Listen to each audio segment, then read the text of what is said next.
Hi everybody, welcome to the show.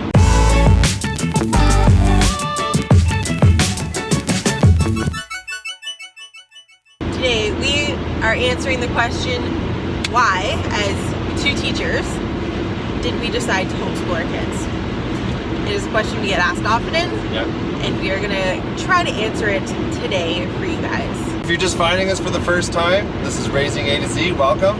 Click on that subscribe button and the bell for notifications, and make sure you hit the like button too. So if you've been following us, we started our homeschooling journey just recently, and a lot of people are super intrigued that Amanda and I are both teachers. Amanda used to teach in elementary school, and I am a high school teacher. I still teach. Amanda stays home now, but a lot of people find it fascinating that two teachers would homeschool their kids. Today, we are going to tell you why we chose that. We were always intrigued kind of separately before we even met each other about homeschooling, right? Yeah, I remember hearing about kids that were homeschooled like way back. I remember being probably 10 years old and having some friends that were homeschooled and being fascinated about that kids could stay home and learn with their parents at home. I thought that was a really neat idea. And we both came from education families. My mom's an educational assistant. Both my parents are retired teachers. And even though we both went to public school, our parents were very hands-on, and we did a lot of hands-on learning activities. Yeah. I did a lot of stuff with my mom and my dad that were educational and hands-on and things like that. And so did you. Yeah, we did. My parents we were always making stuff, or they were helping me with school assignments and projects. I have lots of fond memories of working on school projects and different learning activities with my parents at home. So I kind of got that taste of homeschooling, even though I wasn't homeschooled officially. Yes. And then as we kind of grew up and we started dating and we're getting married and stuff like that, we both had met people who were either homeschooled or had different experiences with homeschoolers. So you met a composer? Yeah, so I was in university and we had a talk with a composer, a famous Canadian composer, came to show us some of his work and give a talk. And I learned that he was autodidactic, and so that basically means he's a self-learner, and he didn't actually ever go to university. He learned everything he knew about composition and composing and became a famous Canadian composer, a successful Canadian composer, without going to school for it. So he homeschooled university, essentially. When I went to teachers college, one of my teacher college professors actually homeschooled his kids. So he is a teacher, a working teacher. He teaches teachers how to be teachers and how to work in the public school system, and yet he homeschooled his kids. And I always thought that was such a strange concept, and now a couple years later I get it. Like, I understand what he's talking about, and I understand why he did it. Today we're looking at the reasons that Amanda and I, two teachers, decided to homeschool our kids. If you can let us know in the comments maybe why you chose to start homeschooling your kids, or why maybe you're considering homeschooling your kids. So one of the first reasons why we started homeschooling our kids was we wanted them to have a really deep love of learning.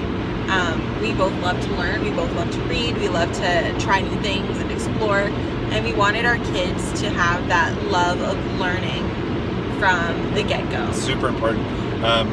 I teach high school, and I actually teach at a high school that gets a lot of homeschooling kids that are finishing up their homeschooling journey at the end of grade 8 and then coming into grade 9 for a high school experience. And it's interesting for me because often I get to be one of their first teachers that they've ever had in a public school setting, in a school setting. And also what I've found over the years, I've been teaching 11 years now, and I find that a lot of those kids, those homeschooling kids, love learning. They love to learn. The way they approach learning is often quite different than other kids in school, and generally speaking they're self-starters and they just want to devour knowledge, and they love to learn, and it's really refreshing, and I liked that approach that they tend to have. Another reason why we wanted to homeschool our kids is we wanted them to have very individualized education. As teachers, one of the things that we and all teachers strive to do is to differentiate our instruction to our whole class. Because sometimes you're in a class of 20 to 30, sometimes 30 plus kids, and there's something going on here. So we're stopped behind a logging truck. It's a Canadian traffic jam. Yep. One of the things we really wanted for our kids was we wanted them to have very individualized learning experiences and learning, just learning. Like, we wanted it to be very individualized to them. Yeah, in school, teachers are always working and striving towards giving students differentiated instruction. So delivering lessons that are individualized to their own learning styles and how they learn. But that's really hard when you have 30 kids in your class. It's difficult to differentiate instruction for 25 to 30 students, and teachers work towards doing that, but it's hard to do. And with when you're working with just your kids at home, it's much easier to accomplish that ideal type of learning. I always found, like, when I was teaching, that even though that was always your goal and you're always trying, at the end of every lesson, so often, like, you would be, let's say you're teaching how to add numbers to 10, because I taught grade 1. Sometimes you had to teach the lesson on Monday, Tuesday, Wednesday, 3 different ways so that you could get your whole class. But even then, at the end of every lesson, you had one or two students who, like, totally got it within the first 5 minutes, and they're way ahead and they're bored now. Or you had a couple kids who were all the way at the back, and at the end of the 3 days, they still don't know what's going on. So then you're always in this balancing act of, like, where do I teach and how do I connect with all these kids and get them to where they need to go? And so when you have only 1 or 2 kids in your class, or 3 or 4, like, it's so much easier to individualize their learning when they're your only kids in your homeschool class. The other thing that we, like, this is still an individualized learning, like, when you're homeschooling, it's so easy to follow your kids' interests. Yeah. Like, for example, Alexi loves space. She's anything space right now. Dad, can you show me a space video? Dad, tell me about outer space. Dad, show me a rocket. Dad, show me how the Earth goes around the sun. Yeah. Like, everything space. And she's obsessed. In Ontario, space is not until grade 5 curriculum. It's grade 5 or grade 6. It's a strand. So in the public school system, outside of really getting the teacher helping her pick out some books from the little class library or from the library itself, Alexi wouldn't really be learning about space for like another 6 years. And it just seemed like, for us, it's not that this is the teacher's fault. It's just they can't teach everything all the time. So for us, it was just it's so nice that we can be like, oh, you're really into space right now? Let's dive into that. Let's learn as much as we can and as much as we want about space right now while you're interested. And then, maybe you're not interested in a couple months and we can learn about something else, and maybe you'll come back around to it. But while you're interested, it's so much easier to learn about things when you're 100% into it. We wanted to individualize our kids' education to match them and not to make them fit into the bigger system. So then one of the other factors to think about is the politics of learning, standardized testing and different swings and focuses of the government.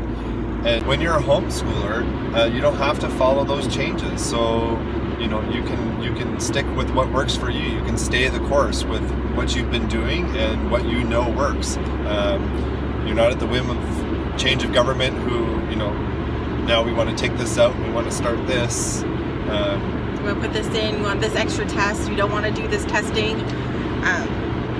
We're just basically, when you're a homeschooler, you get to take the politics out of education. And, as teachers, like, I've taught standardized testing. Like you have to teach standardized testing because you have to teach kids how to take these tests. And that takes away from their education. Like, when you're teaching kids how to answer a question so that they get the highest marks on their standardized testing, it's not really you're not teaching them things, you're just teaching them to take a test. Yeah, and that's not real world learning. And Amanda and I are very, very passionate about real world learning. That brings us to one of our last big reasons why we decided to homeschool is that we really wanted our kids to have real world knowledge and real world experiences. We wanted them to learn life skills, life skills that aren't necessarily taught in a school. We've had many experiences with people who lack life skills.